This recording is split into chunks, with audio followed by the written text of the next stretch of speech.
Happy Friday, everyone. Welcome, Derek's Daily Dose, Shelter at the Spy, Volume 5, club fitting today. Really going through your bag, making sure everything is right where it needs to be. We'll get into that in a second. Before we begin, I want to just touch on our sponsors for today. We got Lysol wipes, can never have enough at this time. And secondly, it's Connection and Dell EMC. So the boys over there, Mike, Matt, and Ryan, have been great partners and friends for me. I think they did 3 fittings over here last year where we got specific customers and staff for them hooked up with some tailor-made gear. I got them fit up right. We did some lessons and some clinics and stuff like that. They've ordered a bunch of product through us. So they've been very supportive of me and the club. This year, the club, with the transition and the software changeover, we found ourselves in a situation where we needed some IT help. I reached out to them, and they have been a godsend on that front. So they were tremendously helpful, help us really get into the 21st century here in regards to technology. So I highly recommend it. If you have a company, you work for a company, you're in need of IT needs in whatever nature that is, those boys, they do it right. They know what they're doing, and they're great to work with. So anyone that needs contact info for them, just reach out. All right, so we're into club fitting today. So before I get into the irons and the woods and really the 5 parts of the bag that we want to talk about, I just want to go over a couple things. One, I hear a lot that people will say, Derek, I suck. I don't, new equipment isn't going to help me. And listen, there's merit to that, right? So lessons and just playing, the more you can play, and really good instruction is going to help you more than anything, because it doesn't matter what club you're hitting. If you're not hitting the center of the face, or you're not hitting the face altogether, or the face is wide open, or the face is shut, the result's not going to be great.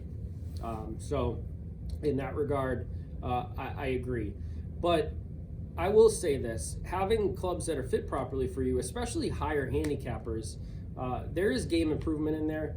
And, the better players can adjust to clubs that may not be perfect for them and still get a result out of it. So even, better players, higher handicappers, everyone can benefit from making sure that the clubs fit properly for you.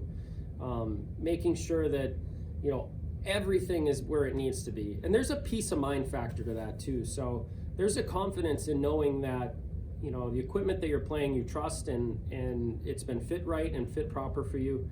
I think that's a huge, overlooked piece in all of this. So I highly recommend, if you haven't already, just making sure that you're paying attention to that. So I hear a lot of other people, some people,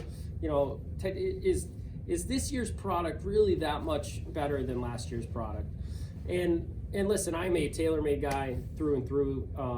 I think they make the best stuff, but all the companies make good equipment, and they usually all run on a 12 to 24 month cycle where they're launching new product.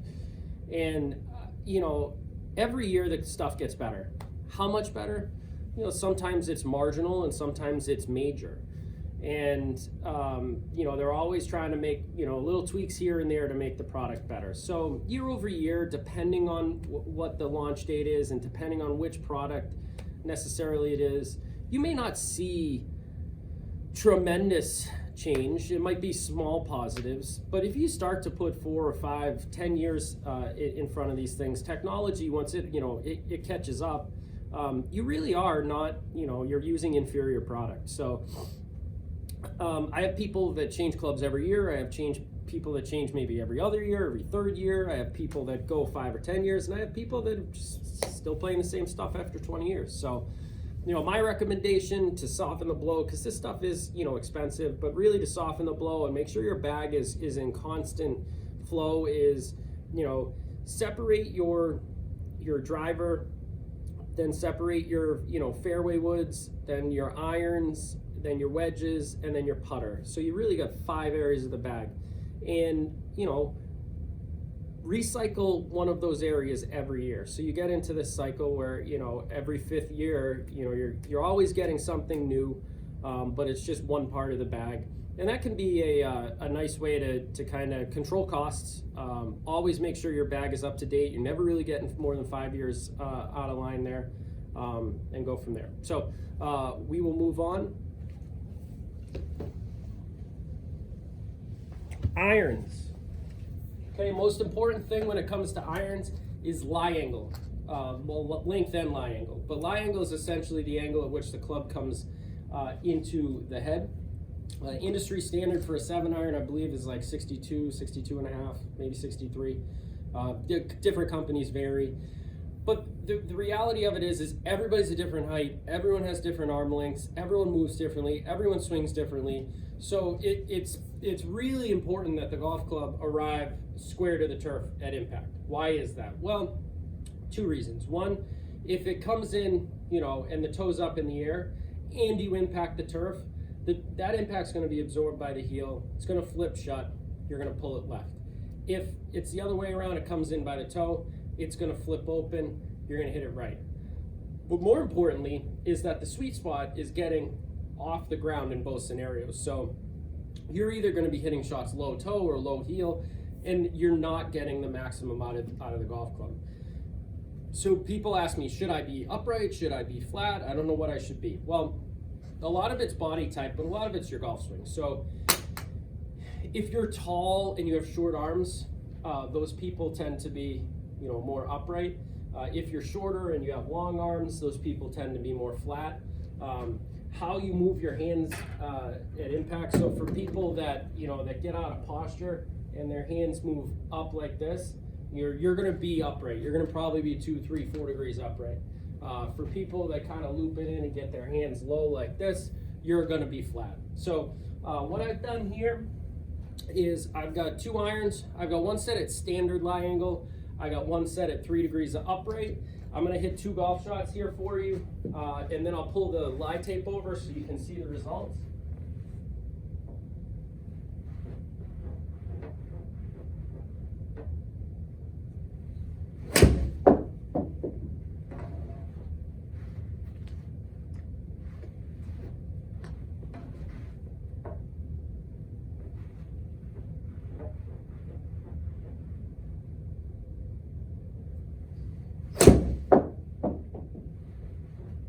So we got 2 shots here, and what you can see here is we've got a 3 degree upright, and then we've got standard, and really what you can see is the difference, right?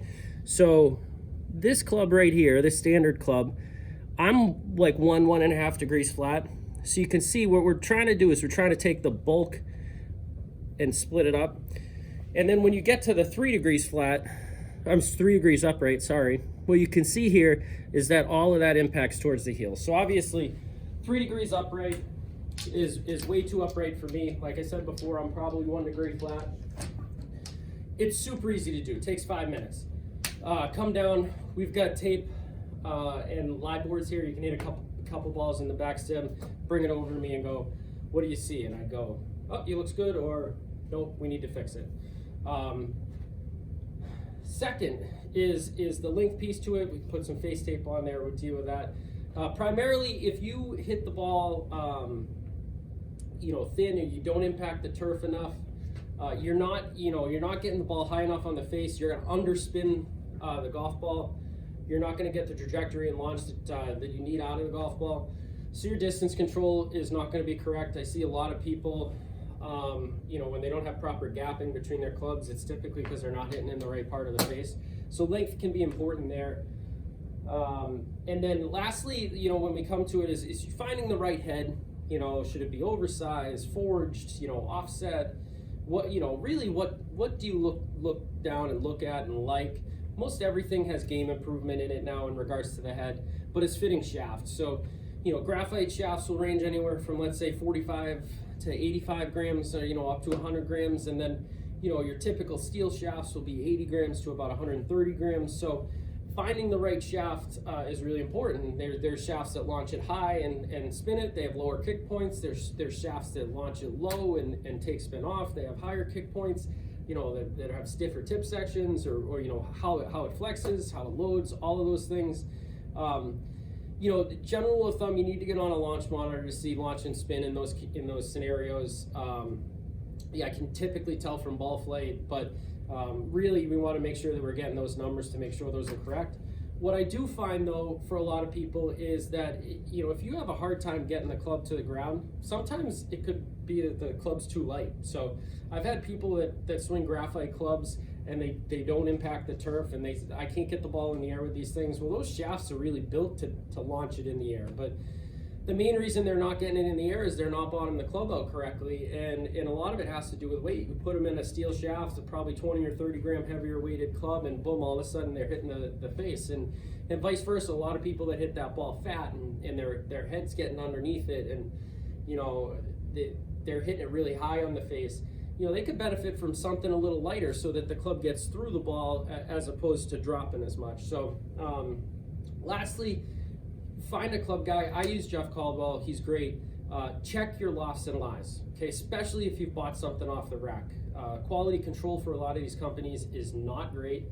So you might get something that's 2 or 3 degrees off loft and lie angle wise from factory due to tolerance and whatnot. And even if you hit a bunch of shots off of driving range mats and you have forged clubs, those clubs will bend and move and they'll change. So just make sure you get your lofts and lies checked. Make sure that they're where they need to be.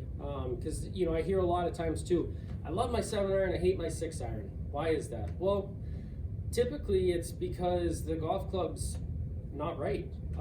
So making sure those get checked properly, I think is really important. All right, on to driver. Again, if you guys have not seen and or hit this yet, the new sim is off the charts good, crazy good. It's fast. The aerodynamics have picked up a couple miles an hour in club head speed for me, which translates into ball speeds that I've never gotten before. I am not a salesman. I preach the truth. I try and make people better, whether it's through lessons or fitting, but this thing is legit. So what we'll normally see when we fit drivers is making sure that we're in the right shaft and making sure that we're in the right loft. And a lot of that is because we want to maximize launch and spin. So we want to get initial launch angle, somewhere in the 12, 13 degree range. And we'd like to get those spin rates down in the low 2000s range. So the lower you launch it, the more you kind of need to spin it to keep it in the air and maximize carry. The higher you launch it, the less you want to spin it so that you end up getting roll when it comes out. So there's a happy medium there. There's a window that we want to get into. But when it comes down to it, you want to launch it high initially with no spin. If you can do that, you're going to hit bombs. And then I want to talk a little bit in regards to the hosel adjustments and how this works. So, because a lot of people don't understand it. When you set it at standard, the club's going to be standard. If you take that hosel adjustment and go 180 degrees around, at least with TaylorMade, you're going to see it says nothing, right? For a lot of them on the inside, when you pull it out, it'll say upright. So that setting is just like your irons, is essentially, I think it's 3 degrees or 4 degrees more upright, 2 degrees more upright than standard. So the club's going to come out, at a higher angle. So if you find yourself upright in your irons, you should certainly be in an upright driver setting. When it is upright, it's going to play a little more for a right-handed golfer, a little more left bias, and then we'll go from there. You can work your way back to a setting called lower and a setting called higher. So this is a little counterintuitive. When the setting is set towards lower, you're actually opening the face, okay? So when the setting, when you change the loft angle to lower, you're opening the face. When you change the loft angle to higher, you're actually shutting the face. So a lot of times, if people have a tendency to have their miss to the right, what I will do is I will underfit them in loft initially. So instead of putting them maybe in 10.5, I'll put them in 9, and then we'll crank that thing up to higher because it makes it more shut offset bias. They do make like D-type drivers, like so the SimMax D is, it's perimeter weighted, so it's draw bias. But there are a lot of different ways that we can really tie this in. But if you're just looking for it, one day you feel like you're hitting it, you're not hitting it right, and you want to change the settings on it or whatnot, I'd be more than happy to help. But that's just a little insight in regards to what we do there.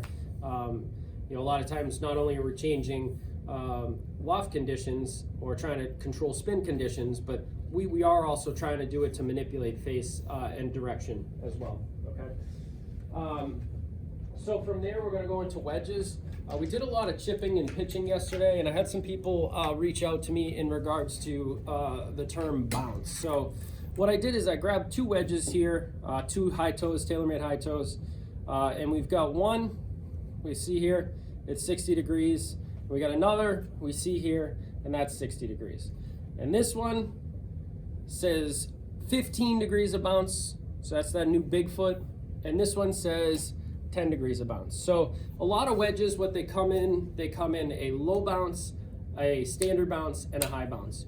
What the heck is bounce? Well, essentially it's the sole of the golf club. We talked yesterday about using the sole when you hit your wedge shots and how to use it.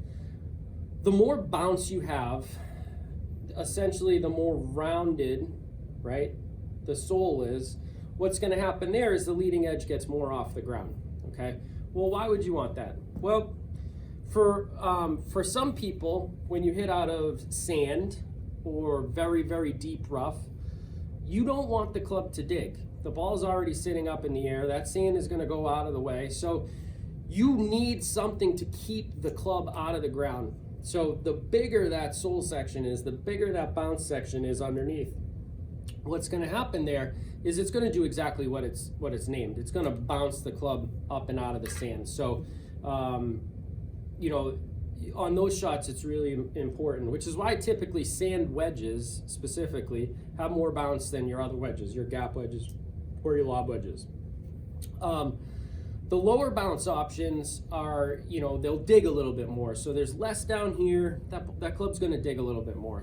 Typically when I fit, I'm fitting people into, if you're really steep and you take big divots, I want you in something with more bounce. If you're a sweeper and you don't really interact with the turf that much, you want to be in something with very minimal bounce. And the reason being is if you get a lot of bounce on a club and you're not interacting with the turf, it's going to skip off and you're going to hit the leading edge a lot, right? So that's what we do in that regard. So lastly, when it comes to fitting your wedges, wherever your irons stop, if they stop at pitching wedge or they stop at gap wedge, so your standard pitching wedge in most sets now is about 45 degrees, your standard gap wedge is about 50 degrees. Wherever you stop, you have to make a plan for the bottom of your set. And when we talk about gap control, this is exactly where I spend most of my time because these are the most important distances. You want to basically figure out what do you want your highest lofted club to be, and then you go from there and you end where your irons end and then you fill it in from there. So you typically want 4 or 5 degree gaps between all of your wedges, in my opinion. And if you do that, you can get 2, 3, 4 clubs in there and really get into distances that are beneficial and important. Lastly, before we get to putters, I don't want to say it's the least important part of the bag, but fairway woods and hybrids, those are areas that to the individual I fit last because we usually we have 1 or 2 clubs that we can put in those areas based on what we've done with everything else. And are you going to use that club more as a tee shot club, or are you going to use that shot more into the greens? Do you like irons? Make you a better hybrid player? Do you like your woods better? Probably make you a better fairway wood player. So there's a lot that goes into that individual to individual. And like I said, I don't think it's the least important. It's, in my opinion, it's the least important. Not that it isn't important, rather I should say. But that's kind of where I go last. So when you're putting your bag together, that's really where I would pin it in last. And a lot of times what you can do with your fairway woods is spec it exactly like your driver, and because they're very similar in that regard. So we're going to get to putters last.